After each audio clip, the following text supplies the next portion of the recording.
going to study Psalm 3 tonight. But before we do, there's a historical setting explicitly named at the beginning of this psalm. And that's a little unusual for the Psalms. There are a few of them that are noted that way. And this psalm finds its historic home in the life of David when Absalom, his son, has caused him to flee from Jerusalem. And so we're going to go back before we get into Psalm 3 and look at that, just do a history lesson, do a quick review of what was happening. And this is 2 Samuel, if you'd like to flip back there ultimately. 2 Samuel, really chapters 13 through 18 or so, records what happens with David's son Absalom. And so let's just look briefly through that. It's a really sad tale. Maybe it's quite familiar to you. Maybe you kind of need a refresher. But after David has sinned with Bathsheba and Nathan, the prophet, has come to him and he's confessed, there's this story in chapter 13. And it starts on quite a dark and an ugly note. So Absalom is David's son, and Absalom's sister is Tamar. They have a half-brother, Amnon, who has a really wrong view, a sexually perverted view of Tamar, and he wants her, which is off limits. And so he has a friend who helps him come up with a really cruel and manipulative plan to basically trick Tamar to come and to help him when he's sick. And he takes advantage of her and he rapes Tamar. That understandably makes Absalom, her brother, extremely angry with him. And at the end of that chapter, verse 21, it describes the response of David and Absalom to this horrible event that's taken place. So when David the king hears of these things, he's very angry. And then Absalom's response is that he spoke to Amnon neither good nor bad. He wouldn't speak to Amnon at all because Absalom hated Amnon for he had forced his sister Tamar. So David is angry, but ultimately he doesn't do anything to Absalom. There are no consequences recorded from David to Absalom for what Absalom has done, or to Amnon for what he's done. And so Absalom just has this burning hatred in his heart for what he knows is justice, what he knows should have been executed against Amnon. And so he bides his time, Absalom does, and 2 years later, talk about this sort of perfect revenge being plotted in Absalom's mind. There's a sheep shearing party in Baal Hazor, which is near Ephraim. And Absalom invites all of the king's sons to go. And he ultimately insists on Amnon being there. He convinces the other brothers to participate with him in the murder of Amnon. He says, watch now in verse 28, when Amnon's heart is merry with wine, so we'll get him drunk. And then when I say to you, strike Amnon, then kill him. Do not be afraid. Have I not commanded you? Be courageous and valiant.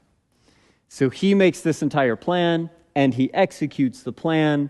Amnon is killed. The news comes back to David. Initially, he's afraid that all of the sons have been killed, but then he learns, no, that's not the case, it's just Amnon. So Absalom runs away. He's afraid of what David will do or say to him, though to a degree he probably shouldn't have been because he knew that David was angry with Amnon, but didn't do anything to Amnon. So why would he respond in a different way to Absalom? Nevertheless, he runs away. Chapter 14 is all about Joab, who is his commander. He wants to see reconciliation between Absalom and David, and David seems unwilling to do so. So Joab kind of comes up with a plan, and he sends a woman to David with a problem, and the problem's just make-believe. It's a story that Joab's made up to sort of show David his own error and why he won't receive Absalom back to himself. So this happens a couple times in David's life, right? A story being told to him that's actually about him. That's a similar thing that happens here. So David maybe sees his error, or is at least won by Joab's wisdom. And so he brings out, at the end of chapter 14, Joab arises and went to Geshur and brought Absalom to Jerusalem. So he comes and tells Absalom, it's okay for you to come back. Return to the king's house. But he's not permitted yet to see David. So he's like around, but there's not really true reconciliation. There's still something between them. So that happened for 2 years. Verse 28, Absalom dwelt 2 full years in Jerusalem, but didn't see the king's face. There's a little paragraph right above that talks about, it's a little kind of foreshadowing to Absalom's end, but it just talks about how good-looking Absalom is and how awesome his hair is. How he can just like grow crazy hair, and he only cuts it once a year. There's a bit of foreshadowing for how he ends up dying because he gets stuck in a tree with his hair. But anyways, he's a handsome guy with long hair. And he's back for 2 full years. Isn't it interesting that you kind of had this brooding for 2 years and then Amnon is killed, and now there's another full 2 years of brooding, and something bad is going to happen to David. So Absalom's there, and he calls for Joab to get him really in front of David. And at the end here, verse 33, Joab went to the king, told him, and when he had called for Absalom, he came to the king, bowed himself on his face to the ground before the king. Then the king kissed Absalom. So they're like, okay, we're back together. Absalom and David seem to be doing okay. Well, maybe from David's perspective, but Absalom has had a lot of time to think and a lot of time to plan, and he is about to revolt against David. So chapter 15 kind of records that and sets the stage really for the psalm itself. All we've talked about leads to this point. So let's read through the beginning of chapter 15 through verse 12. After this, it happened that Absalom provided himself with chariots and horses and 50 men to run before him. Now Absalom would rise early and stand beside the way to the gate. So it was, whenever anyone who had a lawsuit came to the king for a decision, then Absalom would call to him and say, "What city are you from?" He would say, "Your servant is from such and such a tribe of Israel." And Absalom would say to him, "Look, your case is good and right, but there's no deputy of the king to hear you. No one will hear your case." Moreover, Absalom would say, "If only I were a judge in the land, then everyone who has any suit or case would come to me. Then I would give him justice." And so it was, whenever anyone came near to bow down to him, that he would put out his hand and take him and kiss him. In this manner, Absalom acted toward all Israel who came to the king for judgment. So Absalom stole the hearts of the men of Israel. So we'll pause there. It's quite simple what's going on. Absalom eventually just stands in front of people going to David, like rerouting them, saying, "Where are you from? What's the problem? Oh, you have this. Yeah, that sounds like you have a real grievance. I'm sorry no one's available to see you today. If only I could be the one to help you." And so he just sort of wins the hearts of the people, poising for his treason. Now, verse 7, it came to pass after 40 years, or probably 4 years, that Absalom said to the king, "Please let me go to Hebron and pay the vow which I made to the Lord, for your servant took a vow while I dwelt at Geshur in Syria, saying, 'If the Lord indeed brings me back to Jerusalem, then I will serve the Lord.' And the king said to him, 'Go in peace.' So he arose and went to Hebron. Then Absalom sent spies throughout all the tribes of Israel, saying, 'As soon as you hear the sound of the trumpet, then you shall say, Absalom reigns in Hebron.' And with Absalom went 200 men invited from Jerusalem, and they went along innocently and did not know anything. Then Absalom sent for Ahithophel, the Gilonite, David's counselor from his city, from Gilo, where he offered sacrifices." Here's kind of the key idea. And the conspiracy grew strong, for the people with Absalom continually increased in number. So there's this idea that those who are surrounding or opposed to David are multiplying in number. Seems like it's just Absalom. No, for 4 years he's been bringing people with him. And so there's been this treasonous poison that spread through the land. And now when Absalom's voice is heard and he says, I'm pronouncing myself king, then a whole host of people end up being with Absalom. So David is feeling that. All of these people he thought were for him being revealed as against him. So he ends up fleeing from Jerusalem. That's what happens in the rest of 15. Kind of go back and forth after that. But that at least sets the stage for us to read Psalm 3 with informed minds. And that's this idea of increase or multiplication is the key word at the beginning of the psalm. So Psalm 3, it's just 8 verses long. We'll read this together.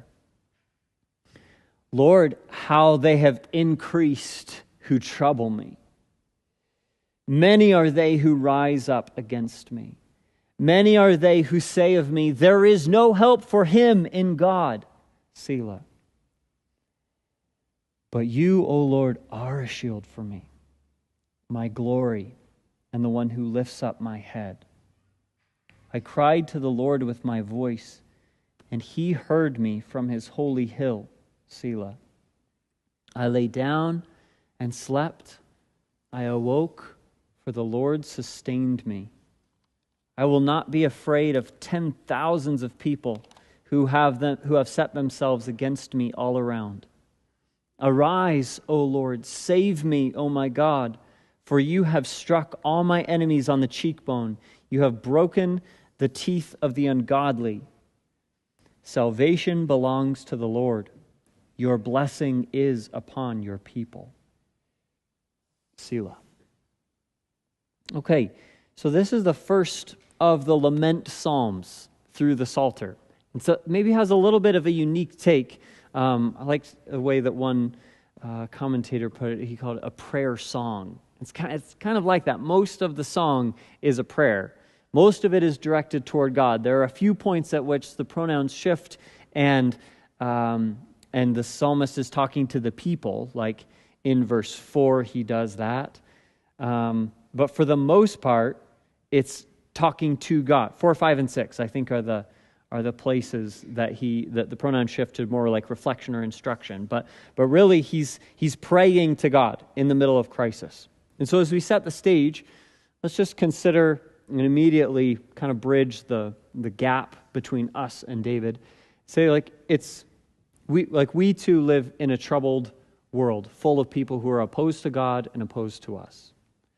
That's the very reality that Jesus described for his people when he left. He said, if they're going to be against me, and you've seen what they did to me, certainly they will be against you too. So this concept of an increase of people surrounding us who trouble us, those who rise up against us, who would even identify the helplessness of God to us.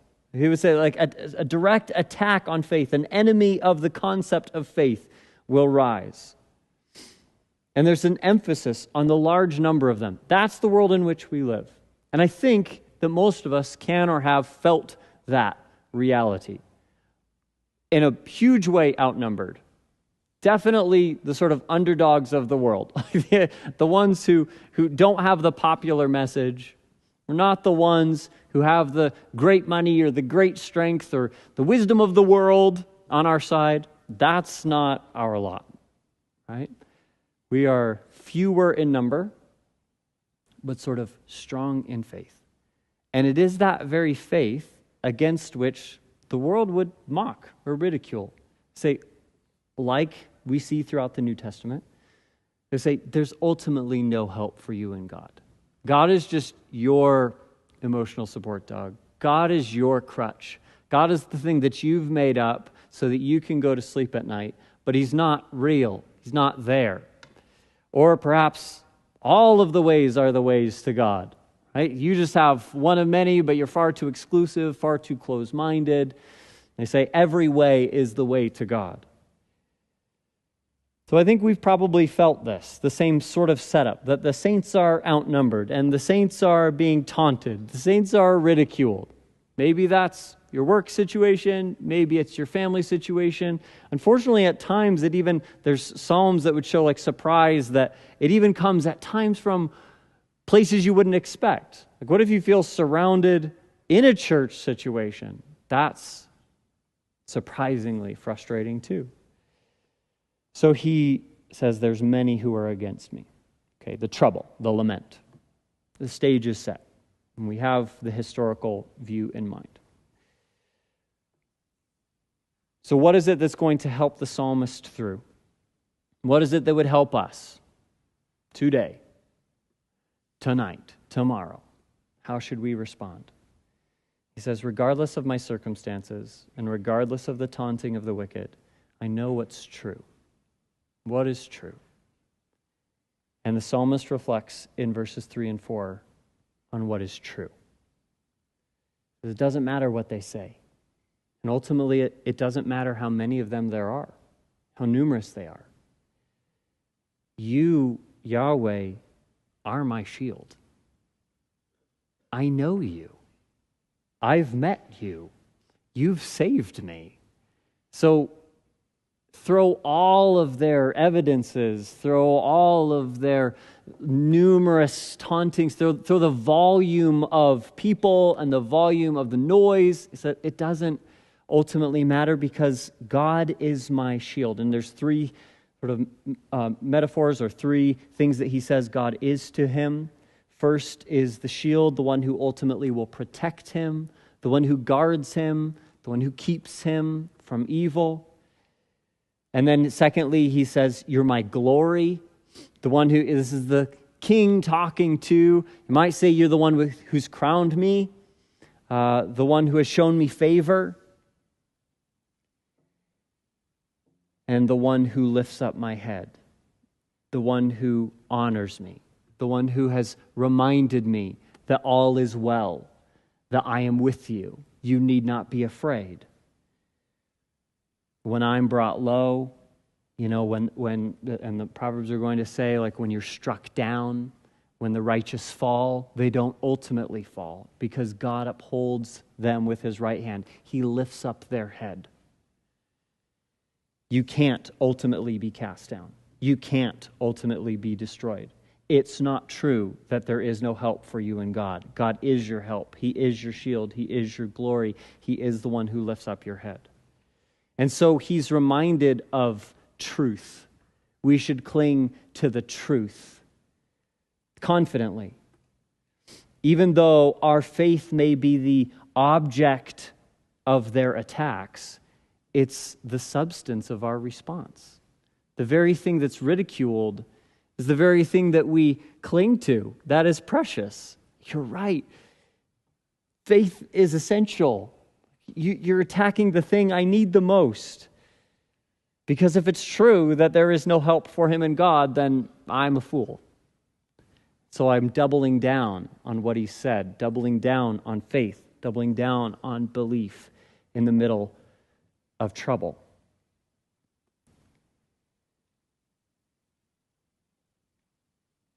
And that truth, reflection on what God has said, then changes the way or instructs, it informs what he does. And that's something we have to be really careful about, is that we don't just maybe meditate on truth and then walk in a crooked way, but that we meditate on truth and that informs an upright walk. And so here he says, so what's the story? What's the story of the day of trouble? Well, there's all these people who are against me, but then I remembered truth, and what happened? He says, in the worst day, then I laid down, and I slept, and then I woke up,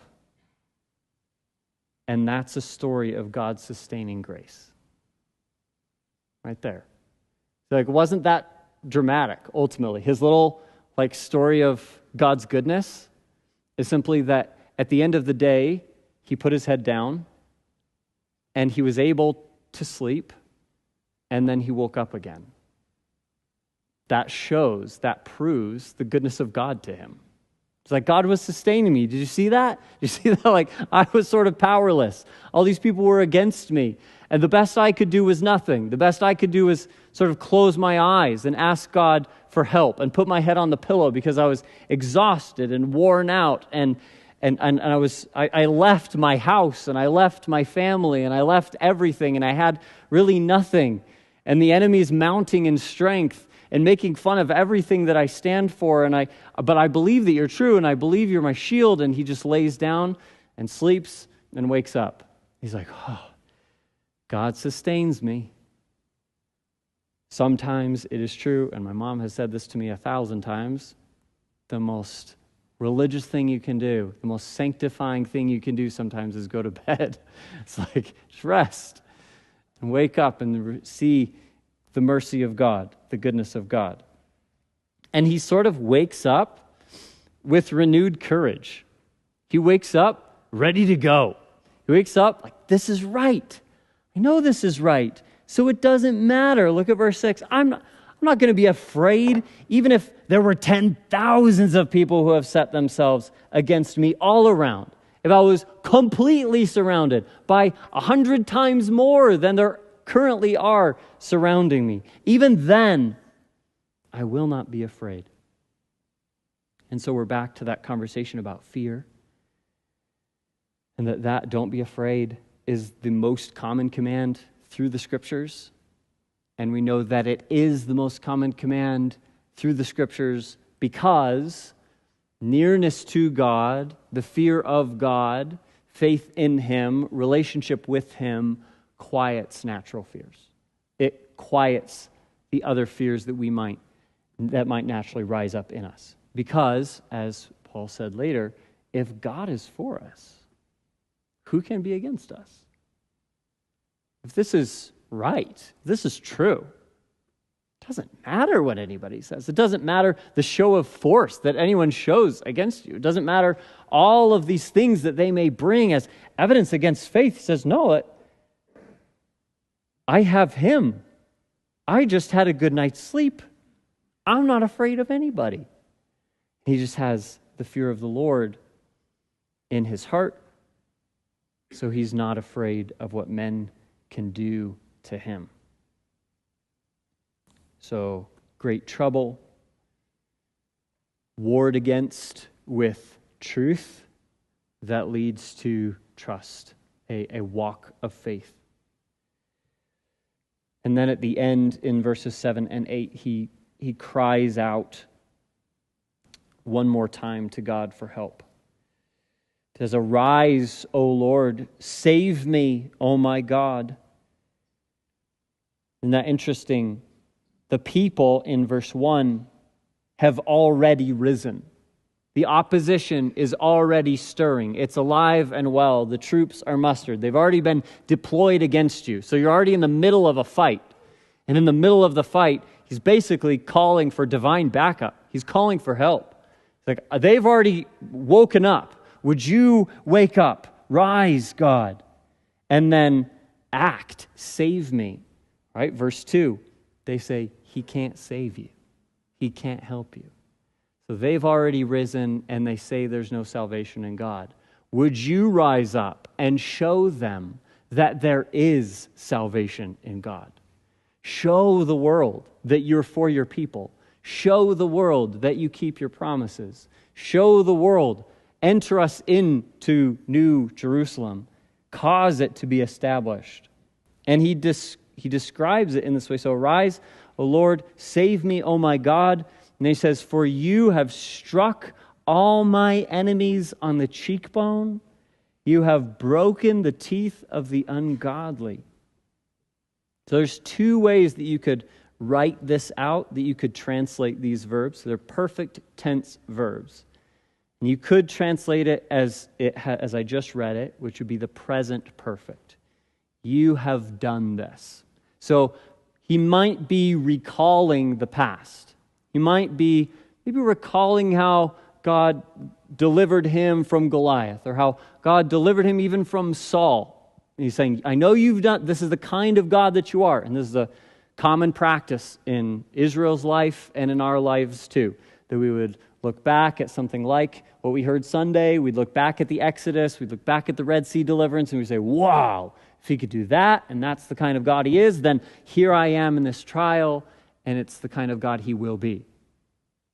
Absolutely valid translation of the tense and the theology. But there's a second way that you could take it, that I would prefer based on the context.